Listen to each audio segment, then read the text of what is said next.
Bonjour et bienvenue pour une nouvelle vidéo. Comme vous avez peut-être vu dans la toute petite vidéo d'avant, j'ai décidé d'appeler ce genre de vidéo les mystères de la chambre jaune pour vous dévoiler les mystères des livres dont je vais vous parler. Aujourd'hui, je vais vous présenter succinctement deux livres qui sont Le Club des 5 et Le Trésor de l'île. C'est le tout premier Club des 5, hein. Ça a été écrit par Enid Blyton. Et Enid Blyton, résumé très vite, hein, elle est née à Londres en 1897, elle est morte à Londres en 1968 et elle a écrit énormément de choses pour la jeunesse. Mais quand je dis énormément, je vous mets un lien dans la description parce que je peux pas tout vous dire. Donc il y a le Club des 5, il y a le Clan des 7, il y a les 6 cousins, il y a Jojo Lapin, il y a Oui Oui. Vous connaissez Oui Oui, tout le monde connaît Oui Oui, me dites pas non non, tout le monde connaît Oui Oui. Et ça, c'est vraiment les principaux. J'en ai noté d'autres. Voilà, il y a les Robinson aussi, il y a les Robinson. Vous irez voir dans la description, c'est un truc de fou. C'est les toutes premières aventures du Club des 5, donc on a la présentation des personnages. Et ça, c'est le tome 13, le Club des 5 joue et gagne. C'est le tome 13, mais ça se passe au même endroit. C'est pour ça que je les ai lus l'un après l'autre. Et je vais vous expliquer pourquoi. Ça, c'est des vieilles éditions. Maintenant, les nouvelles éditions, elles ressemblent à ça. Pourquoi je m'étais acheté ça il y a plusieurs années? Alors je ne vais pas faire un 10 years challenge, mais je pense que c'était à peu près ça, il y a une petite dizaine d'années. J'ai eu l'idée d'un roman jeunesse que j'ai commencé à écrire. Alors, quand je dis commencer, c'est vraiment commencer, hein, c'est vraiment le tout début.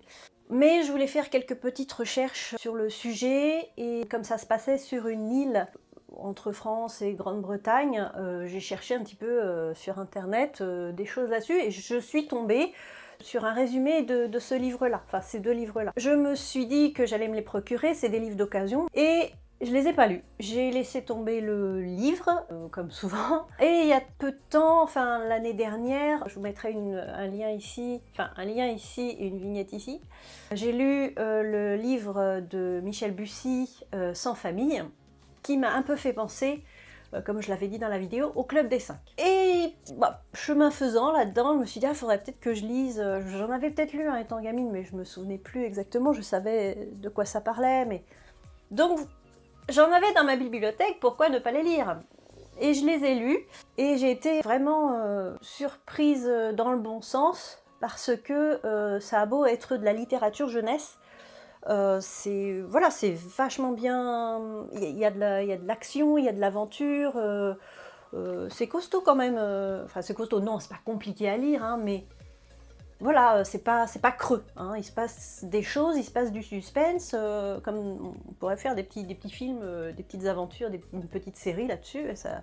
Peut-être que ça existe déjà, je sais pas, j'ai pas la télé. Donc j'ai lu ça, donc dans celui-là, on a donc les 3 frères et sœurs, donc deux frères, François et Mick, et leur sœur Annie, qui veulent partir en vacances, mais tout seuls pour la première fois, ils vont pas partir avec leurs parents, et leurs parents les envoient chez leur oncle et tante, qui ont une fille qui s'appelle Claudine, et qui se fait appeler Claude, parce qu'elle veut pas être une fille.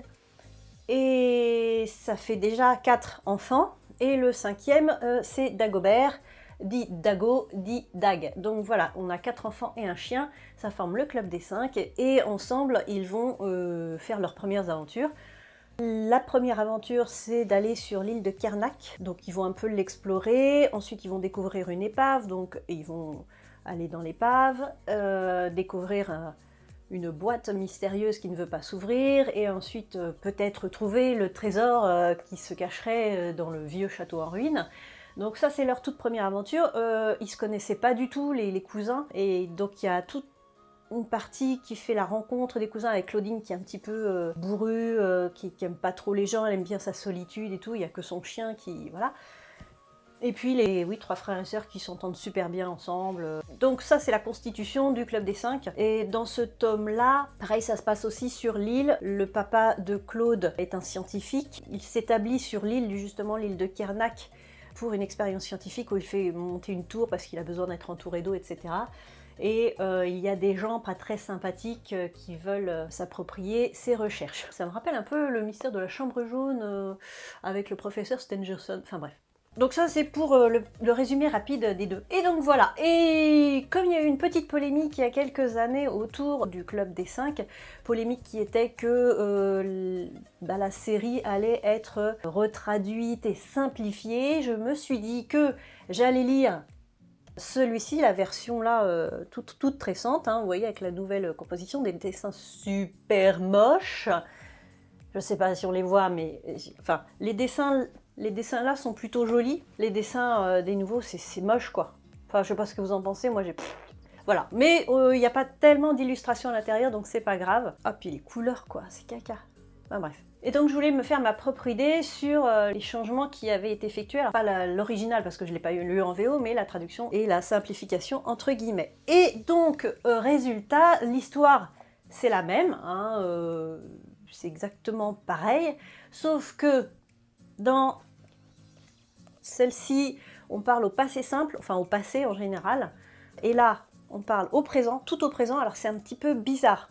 Ouais, c'est bizarre le présent, alors peut-être pour les enfants, je sais pas, je suis plus un enfant depuis longtemps, mais moi ça m'a paru bizarre, parce que ça se passe vraiment au XXe siècle, hein, ils n'ont pas de téléphone portable, ils n'ont pas internet, bref, ça se passe dans les années, je sais pas, 60, 70 peut-être, hein. Et c'est bizarre. Autre gros changement, on va dire, c'est le vocabulaire. Alors bien sûr, il y a aussi pas mal de coupes, hein, il y a plein de choses qui sont enlevées, hein, alors là on voit pas trop, mais c'est écrit beaucoup plus petit à l'intérieur de ça. Je sais pas si on va pouvoir voir que de là. Je vais vous montrer une page, voilà. C'est beaucoup plus serré, les marches sont plus petites. Bon, alors il y a des coupes, hein, ça se voit, je vous en lirai quelques passages pour que vous puissiez comparer tout à l'heure. Oui, il y a des coupes. Et donc le vocabulaire qui est appauvri, je ne vais pas dire appauvri, qui est différent. Je pense que les enfants dans les années 60-70 ne parlaient pas de la même manière que les enfants des années 2000. Hein. La langue évolue très vite, le vocabulaire évolue très vite. Alors, je ne vais pas me lancer dans le débat de nivellement par le haut, par le bas. Est-ce que c'est mieux de leur faire lire des mots comme ça? Ça fait désuet, hein. Honnêtement, ça fait désuet. Moi, quand je lisais l'ancien, je me dis jamais un gamin, il va parler comme ça. Non, c'est pas naturel en fait, c'est ça. Là, ils ont fait une langue plus naturelle pour des enfants. Les enfants, ils ont entre 10 et 12 ans. Hein. Là, ils font un petit peu plus vieux. Là, ça va. Là, il y a des phrases que des enfants ne diraient jamais, en tout cas actuellement. Peut-être que dans les années 60-70, les gamins de 10 à 12 ans parlaient comme ça.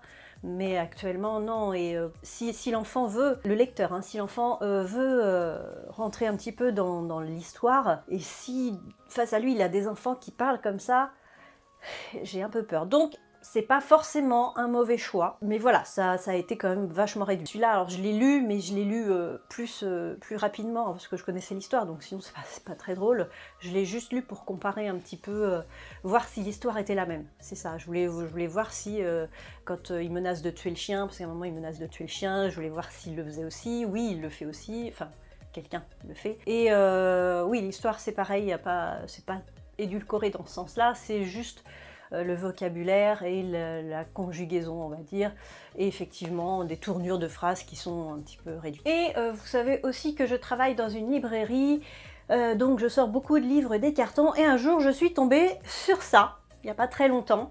Je me suis dit, ah, les Club des 5 est sorti en BD, donc je l'ai emprunté pour le lire aussi. Alors là, ça se lit super vite. L'histoire est la même, mais alors là, en termes de coupe, il y a des raccourcis, parfois trop. Alors je sais que c'est une BD, on ne peut pas tout raconter en BD. Alors je ne l'ai pas dit, hein, c'est fait par Béja et Nathael. Chez Hachette aussi, hein, tout ça c'est Hachette. Hein, Bibliothèque Rose, c'est Hachette. Alors le dessin se rapproche peut-être un poil plus des anciennes versions. Si vous voulez comparer, c'est de la ligne claire, hein, ça fait très Blake et Mortimer. Donc c'est le même titre, c'est la même histoire. Voilà, sauf que c'est coupé à l'âge, quoi. Il y a des moments, il y a des raccourcis, c'est trop. Moi, je connais l'histoire, donc ça va. Mais des fois, on se dit, mais tu passes d'une page à l'autre, tu te dis, ah, j'ai pas loupé une page là, parce que, qu'est-ce qui se passe? Il y a aussi quelques différences. Les méchants, par exemple, c'est pas exactement les mêmes. Il y a plein de choses qu'on comprend pas. Je pense qu'il faut connaître déjà l'histoire du Club des 5 avant de lire la BD pour que ce soit vraiment compréhensible. Après, les dessins sont très bien, c'est vraiment ce que je m'imaginais au départ quand j'ai lu le texte.